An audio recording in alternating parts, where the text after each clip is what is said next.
Good evening and welcome. I'm Vincent McCory. This is Africa 54. We'll have those stories in a moment, but first, a massive blast in Turkey Tuesday has rocked a central historic district in Istanbul, killing at least 10 people and wounding 15 others, according to the governor of Istanbul. Turkish President Recep Erdogan condemned the attack and says a Syrian suicide bomber is believed to be responsible.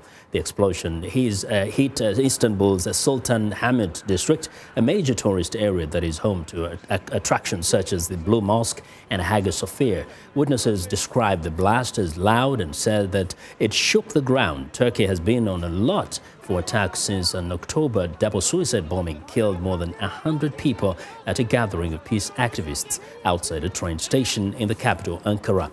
Turkish forces have also been carrying out an offensive against the outlawed Kurdistan Workers' Party, which has been blamed for attacks, including those targeting police and soldiers. Turkish warplanes are also taking part in the U.S.-led campaign of airstrikes targeting Islamic State militants in Syria.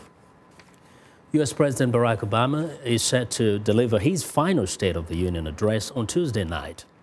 The president is likely to talk about the global war on terrorism, in addition to presenting his optimistic vision for the future of the United States. VOA White House correspondent Aru Pande has more on what else the American people can expect from their commander-in-chief during tonight's speech. Since I took office 7 years ago in the midst of crisis, I don't think I have ever been more optimistic about a year ahead than I am right now.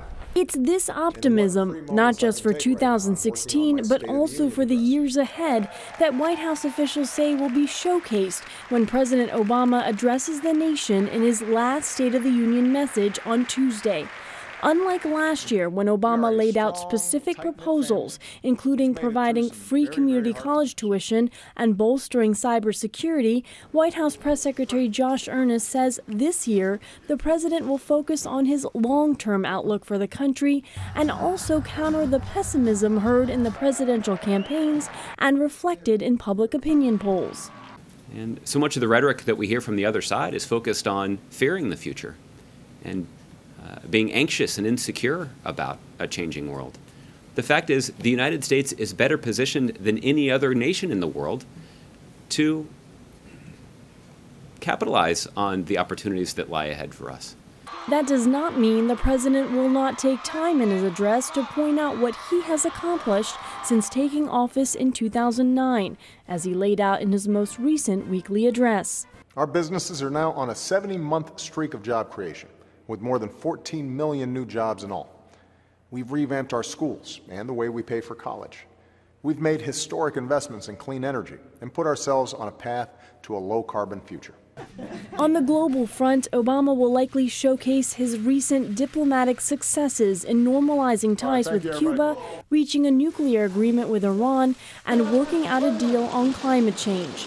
But George Washington University professor Matthew Dallek says Obama also will likely address the ongoing challenge of terrorism and the fight against the Islamic State militant group. A defense of his record on ISIS and also maybe a critique of the idea that we can simply send in U.S. ground troops back into Iraq and into Syria to solve this problem, or that you can simply bomb your way out of the problem. Despite the public's concerns about national security, White House officials say the president has never been more confident in the country's capability to confront challenges, a message Obama will deliver to the American people directly on Tuesday.